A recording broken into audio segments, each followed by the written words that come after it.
बात किया था domestic and national concept of the income. मैंने बताया था domestic that is what with in the boundaries. Domestic क्या बताया था मैंने? With in the boundaries of India. और नेशनल मैंने आपको बताया था कि इंडिया हो या आउटसाइड हो चलेगा। इंडिया हो या आउटसाइड हो कोई बात नहीं, इनकम कहीं से भी आ रही हो, आपको इंडिया में से आ रही हो या बाहर से आ रही हो, सो वो नेशनल कहलाएगा। बट डोमेस्टिक का मतलब सिर्फ और सिर्फ विद इन द बाउंड्रीज ही होना चाहिए।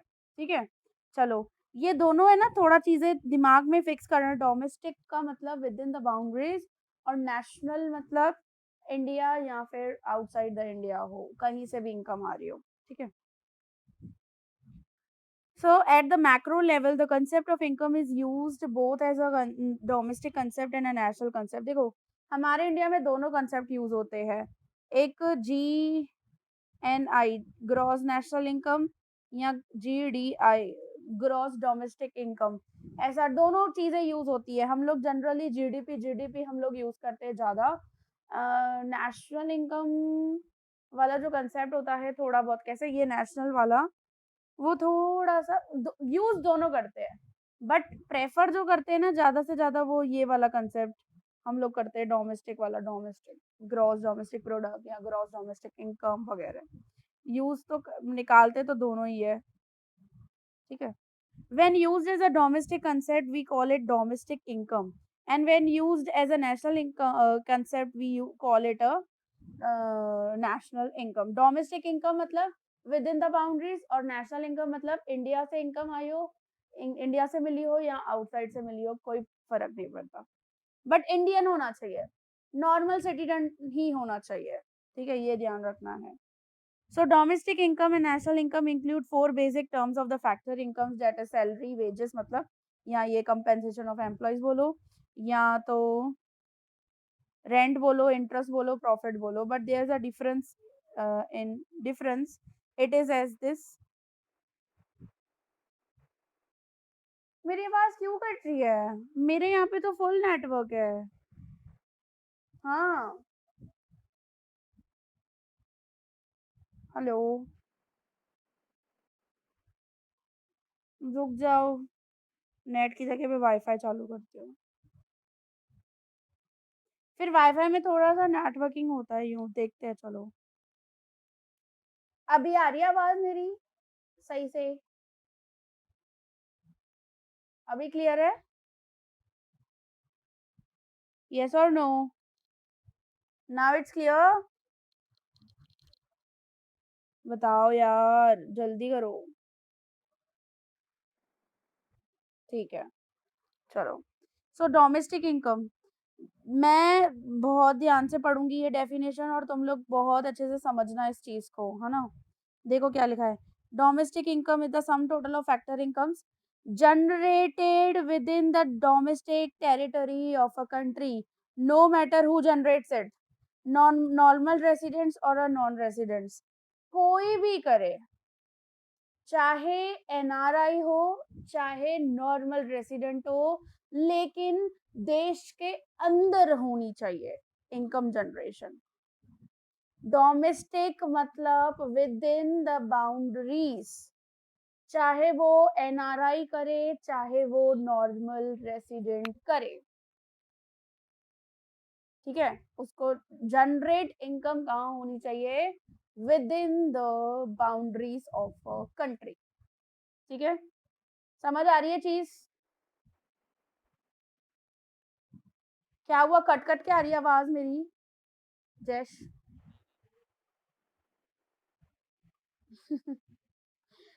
मैं बोल रही हूँ जैश, डोमेस्टिक इनकम मतलब comprises of sum total of factor incomes, rent, wages, interest, profit generated within the domestic territory of a country, no matter who generates it, चाहे वो नॉर्मल रेसिडेंट हो चाहे वो एनआरआई हो, लेकिन इनकम जो generate हो रही है वो विद इन द बाउंड्रीज होनी चाहिए। कोई भी करे, नॉर्मल रेसिडेंट करे या कोई फॉरेनर कर दे, भाई एनआरआई कर दे। चलेगा, उसका कोई मैटर नहीं रखता है। लेकिन डोमेस्टिक मतलब with in the countries, with in the boundaries of a countries. ठीक है, समझ आया Jayesh? Okay, now it's time for national income. National income is also the sum total of factor incomes, that is our wages, compensation of employees, rent, interest, wages, profit earned by normal resident. यहाँ पे highlighted चीज है ये वाली, normal resident. हम बोलते हैं ना नेशनलिटी क्या है आपकी, इंडियन। हम लोग क्या बोलते हैं, इंडियन, मतलब इंडियन होना चाहिए। अभी कहाँ से भी जनरेट हो, with in the domestic territory हो या फिर आउटसाइड द कंट्री हो, इनकम कहीं से भी जनरेट हो, लेकिन होना क्या चाहिए, इंडियन, नॉर्मल रेसिडेंट।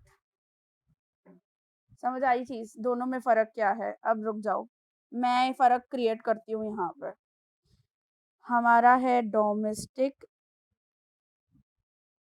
इनकम और नेशनल इनकम। कॉमन चीजें, रेंट, इंटरेस्ट, वेजेस, प्रॉफिट। ठीक है, यहाँ पे भी रेंट, इंटरेस्ट, वेजेस, प्रॉफिट। कौन, विद इन द बाउंड्रीज, एक तो चीज,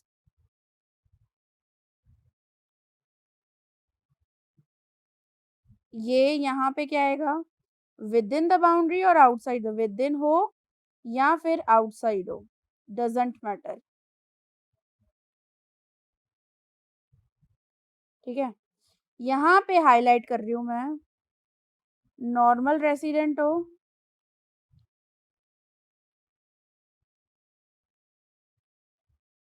या फिर एनआरआई हो, चलेगा। यहाँ पे क्या होना चाहिए, नॉर्मल रेसिडेंट ही, इंडियन। उसको इनकम देश से जनरेट हो रही हो हमारे या बाहर से जनरेट हो रही हो, डजेंट मैटर। इसको हम लोग नाम देते हैं नेशनल इनकम, इसको हम लोग नाम देते हैं डोमेस्टिक इनकम। ये फर्क है बस। समझ आई चीज, डिफरेंस पता चला? यस और नो, अभी भी कंफ्यूजन है अगर, तो बोलो। क्लियर एकदम? यहाँ पे आता है इंडियन हो या फॉरेनर हो, कोई भी इनकम जनरेट करे। क्या बोल रहे हो? क्या?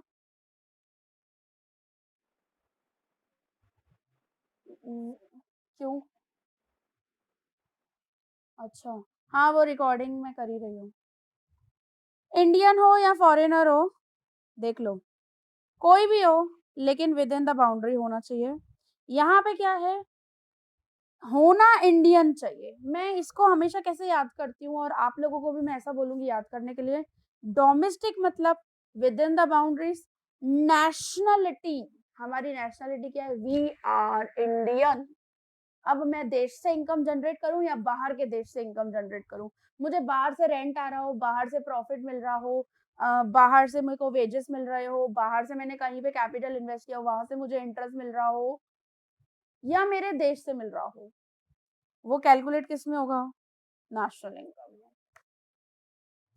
So these are the difference between the domestic income and the national income. Everyone clear about this difference? Confusing हो रहा है? Yes or no? Tell me. Confusing हो रहा है कि क्या? क्लियर हुआ? हाँ या ना बोलो यार, जल्दी बोलो, आगे बढ़े हम।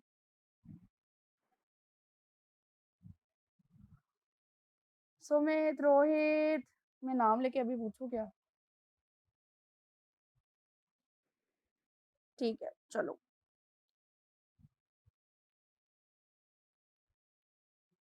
फिर आ जाते हैं अभी डोमेस्टिक टेरिटरी क्या है भाई। देखो डोमेस्टिक टेरिटरी में आपको शुरू करने से पहले मैं आपको समझाना चाहती हूँ। देखो इसमें अभी हमारी बॉर्डर भी आ जाती है, ठीक है? फिर लैंड भी आ जाती है हमारी, लैंड बॉर्डर एक ही जैसा चीज़ हो जाता है। लेकिन बॉर्डर जो है ना, उसमें एक लैंड भी आता है, एक वाटर भी आता है। मतलब वाटर्स के थ्रू भी हमारे टेरिटरी डिसाइड होती है। तो उसका थोड़ा ध्यान रखना है कि हमारे जो इंडिया का मैप है, जिस तरीके से, बस वही टेरिटरी, हमारा पूरा जो बाउंड्रीज है उससे बाहर कुछ भी नहीं होना चाहिए।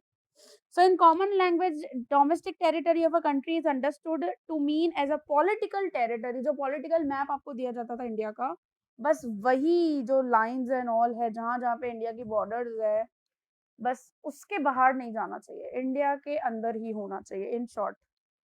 But in economics it refers, economics में क्या refer हो रहा है? It refers to the economic territory, which is much wider concept than the political territory.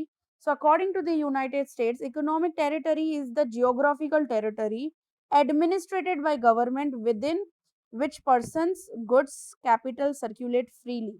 यहाँ पे क्या बोल रहे हैं? गवर्नमेंट कौन सी यहाँ पे एडमिनिस्ट्रेट कर रही है? एक्चुअली पहले क्या होता था हमारा इंडिया में ना, कैसे था बिफोर इंडिपेंडेंस, पाकिस्तान भी साथ में था, बांग्लादेश वगैरह भी साथ में था, ये सब चीजें ना साथ में थी।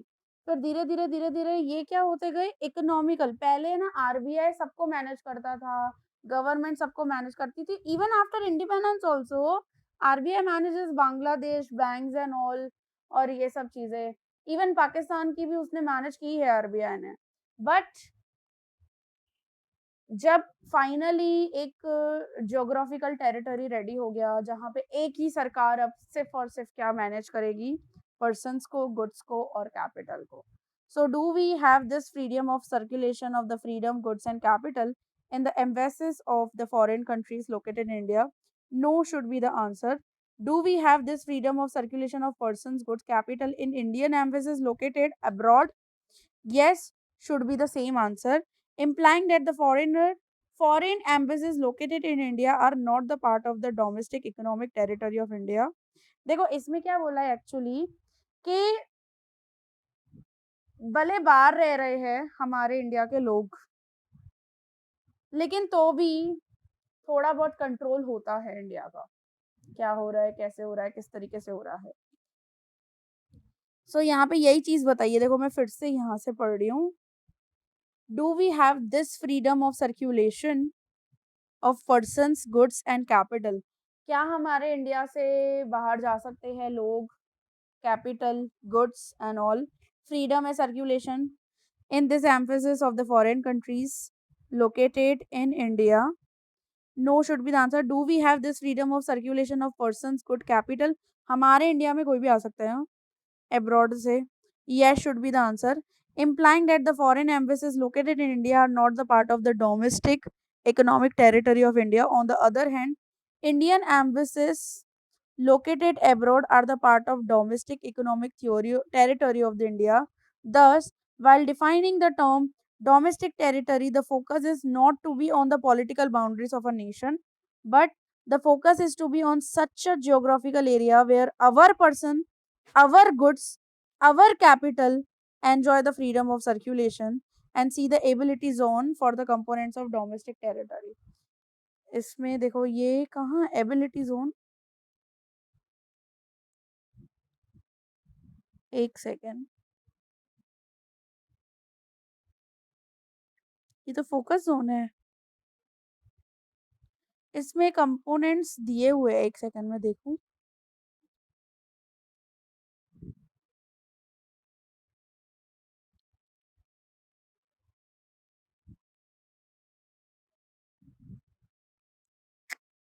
नहीं,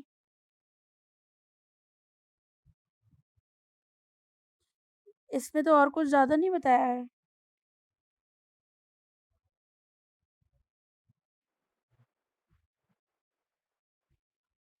अच्छा, एक सेकेंड, पीछे जाते हैं हम।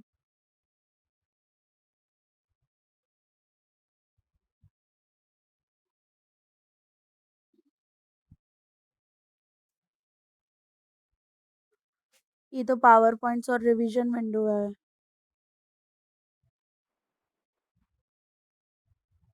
ये तो चैप्टर आ गया।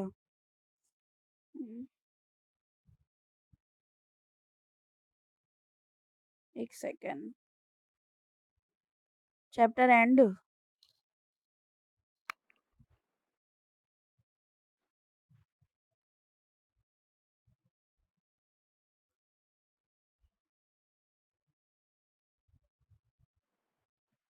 ये रहा कंपोनेंट्स। हाँ ये रहा एबिलिटी जोन। ये रहा देखो। मैं जो बता रही थी ना आपको, territories lying within the political frontiers include territorial waters of a country. फिर ships and aircrafts operated by residents of a country across different parts of the world। लेकिन हमारे इंडिया का ही होना चाहिए, इंडियन शिप्स होनी चाहिए। जैसे Indian ships moving between Japan and Korea regularly, और passenger planes operated by Air India between the England and Canada are the part of the domestic territory of India. So ये सब domestic हम लोग गिनेंगे पूरा का पूरा। भले वो बाहर जाते हो या कुछ भी हो, इनकम भले उनको बाहर से जनरेट हो रही है या क्या, बट वो डोमेस्टिक टेरिटरी के अंदर गिना जाएगा उनको। मैं बोल रही थी ना इसके अंदर पानी, वो बॉर्डर्स, ये वो बहुत सारे इसके अंदर चीजें लिखी हुई होती है एक्चुअली। फिर क्योंकि ना, अब मैं कब पढ़ती थी बताऊं, ये तो ठीक है चलो नेशनल इनकम में है, लेकिन मैंने ना कस्टम ड्यूटी पढ़ा था पूरा का पूरा।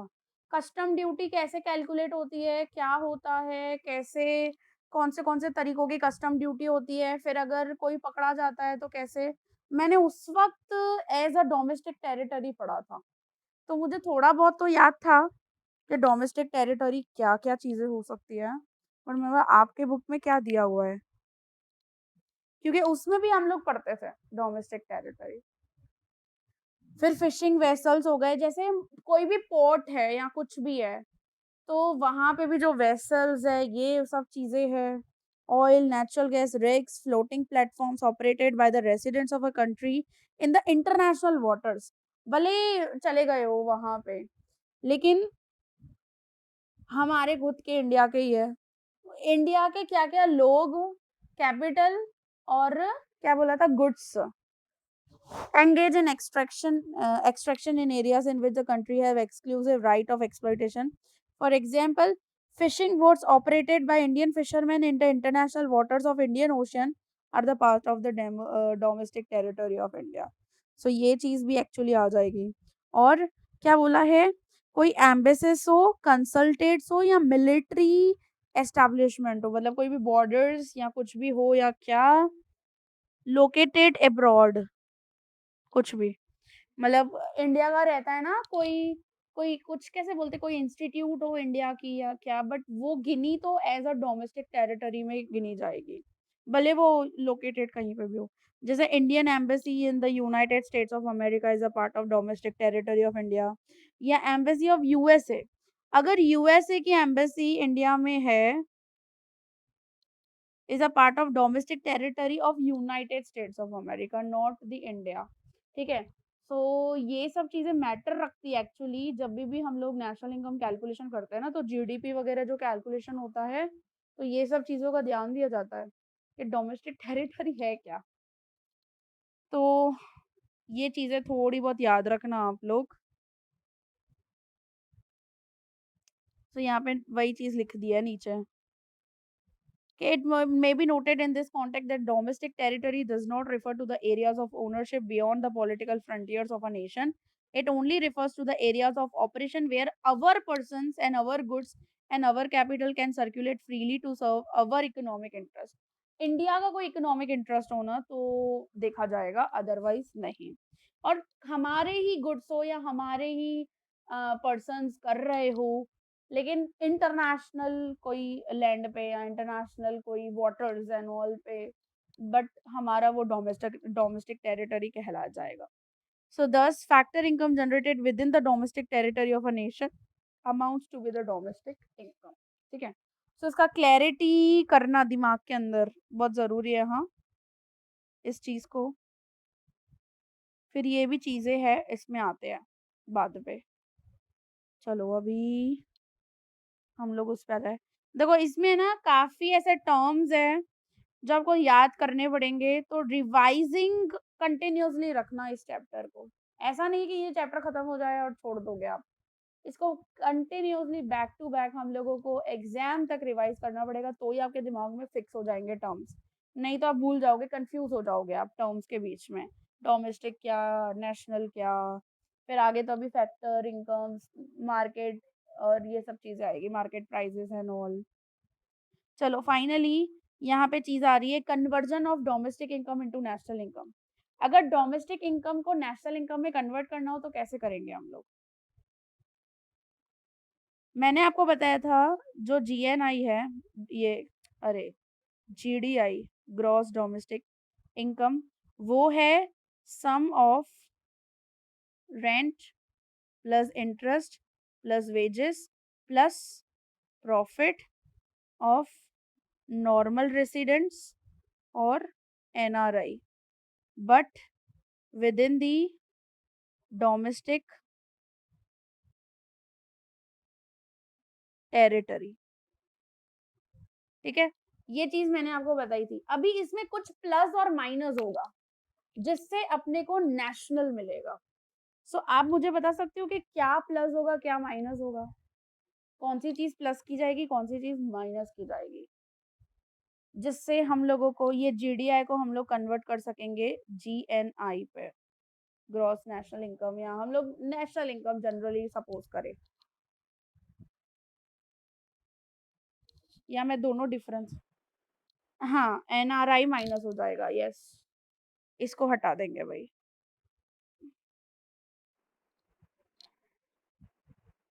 प्लस हो जाएगी, हाँ, ये दो चीजें होगी, एक प्लस होगी एक माइनस होगी। सो ये एनआरआई जो है वो क्या हो जाएगा, माइनस हो जाएगा। और जो इंडियन सिटीजन्स ने जो अब्रॉड से कुछ भी कमाया होगा वो क्या हो जाएगा, प्लस हो जाएगा। तो आपको क्या मिल जाएगा, नेशनल इनकम मिल जाएगा। हाँ वरुण जी, बोलो बोलो वरुण, क्या हुआ, आपने रेज हैंड किया?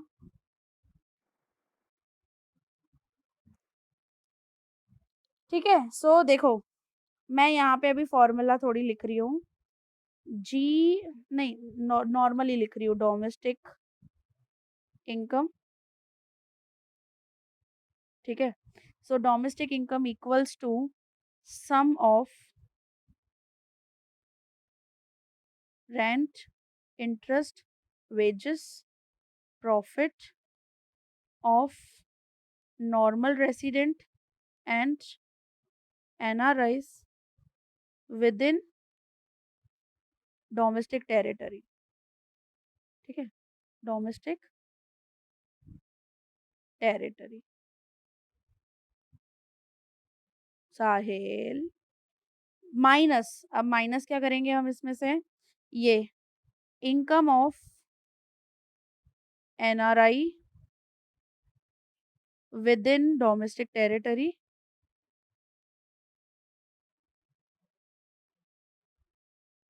ठीक है, plus income of normal resident, मैं वर्ड नॉर्मल रेसिडेंट यूज करूंगी इंडियन की जगह पे, normal resident in outside India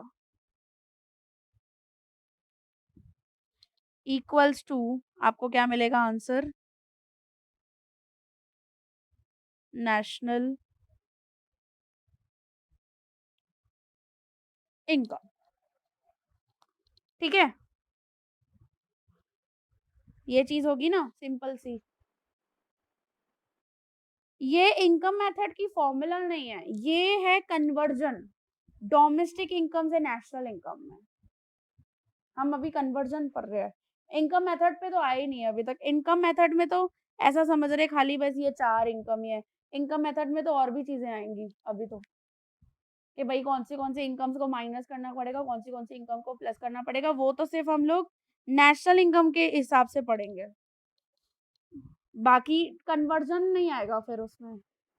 हाँ बट ये कन्वर्जन है ना, यहाँ पे एक शॉर्ट सी डेफिनेशन है और उसको कन्वर्जन दिखा रहे हैं बस, डोमेस्टिक टू नेशनल, ऐसा है।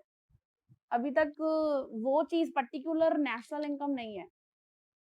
अभी आपको ऐसा भी आएगा कि नेशनल इनकम को अगर हम लोगों को कन्वर्ट करना हो डोमेस्टिक इनकम में तो क्या करोगे? नेशनल इनकम को कन्वर्ट करना हो डोमेस्टिक इनकम में। हाँ, ये वाली क्या हो जाएगी? ये वाली माइनस हो जाएगी और ये वाली क्या हो जाएगी? प्लस हो जाएगी, तो आपको मिल जाएगा डोमेस्टिक इनकम, ऐसे, समझे? तो ये रिवर्सिंग आपको याद होना चाहिए ना, मेन बात वो है।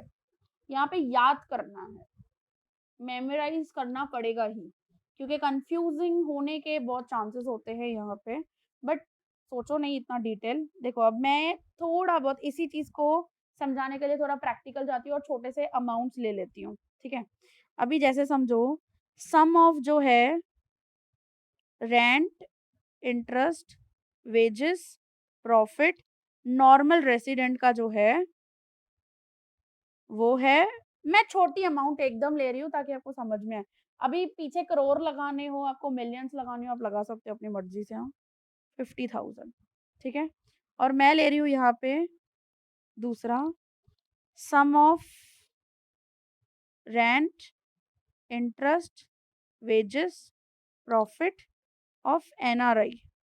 ये दोनों मैंने लिए विदिन द बाउंड्रीज़, ठीक है? ये विदिन बाउंड्रीज़। यहाँ पे मैं ले रही हूँ 1 लाख जितना एनआरआई, ठीक है? ये भी विदिन बाउंड्रीज़। अभी आउटसाइड बाउंड्री का मैं बताऊँ,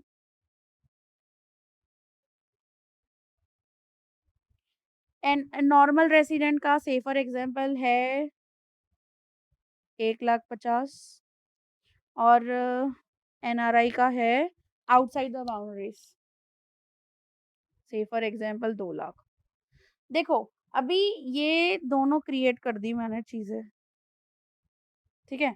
विद इन बाउंड्रीज और आउटसाइड बाउंड्रीज। इसको थोड़ा अच्छे से लिखती हूँ मैं, इनकम को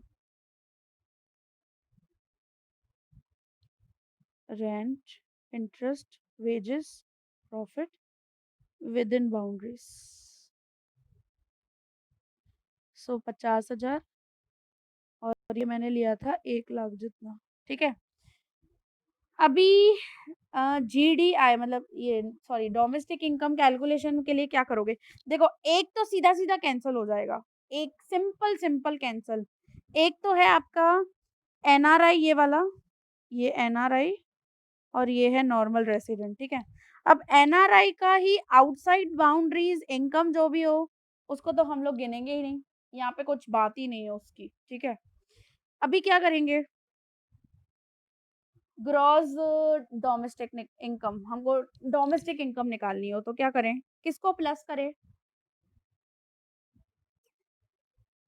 डोमेस्टिक इनकम, हाँ 1 लाख और 50,000 को प्लस करेंगे तो ये आपको मिल जाएगा डोमेस्टिक इनकम 1,50,000, ठीक है? और अभी हम लोग अगर ग्रॉस नेशनल इनकम, हमको नेशनल इनकम देखना हो तो हाँ, तो ये हमारा ये क्रॉस में आ जाएगा यहाँ पे। क्या आएगा? 2 लाख नेशनल इनकम। हाँ, मैं कहाँ बोल रही हूँ हार्ड है। ये अभी आपको लग रहा है, फिर अभी और भी चीज़ें आना बाकी है, मार्केट प्राइसेस, धीरे-धीरे स्टेप बाय स्टेप चीज़ें आएँगी, तो कांसेप्ट एक-एक चीज़ दिमाग में बिठाते जाओ। देखो, डोमेस्टिक के लिए सम नहीं आएगा ऐसा, मैं आपको समझा रही हूँ, कांसेप्ट समझा रही हूँ, कन्वर्जन सिखा रही हूँ, प्रैक्टिकली ओके। आपके बुक में आई थिंक सो नहीं होगा ये, मैं आपको प्रैक्टिकली दिखा रही हूँ ताकि आपको समझ में आए कि भाई डोमेस्टिक में ये चीज़ और नेशनल में हम 2 ये 2 प्लस करते हैं। अभी हम लोगों को क्या करना है? अभी हम लोगों को कन्वर्जन करना है, डीआई से एनआई में। तो हम क्या प्लस करेंगे, क्या माइनस करेंगे, बस आंसर आना चाहिए भाई। 1,50,000 अगर मैं ऊपर लेती हूँ, मैं इधर मिटा दे रही हूँ ये वाला ताकि मेरे पास थोड़ी स्पेस हो। आप समझ जाना हाँ। ये मैं इधर ले रही हूँ कैलकुलेशन में भाई डीआई इतना है, डोमेस्टिक इनकम है 1,50,000, ठीक है? अब माइनस क्या करोगे? क्योंकि आपको आंसर ये चाहिए, एनआई चाहिए, आपका आंसर आना चाहिए 2,00,000। सो क्या प्लस करोगे, क्या माइनस करोगे, वो चीज़ होनी चाहिए ना, कन्वर्जन करना है अपने को। ये आंसर आपके पास दिया हुआ है, ये आंसर आपके पास दिया हुआ है, बीच में क्या प्लस माइनस होगी चीज़ें, क्योंकि you have to convert DI to national income, domestic income to national income. So क्या आएगा? बताओ। 1 लाख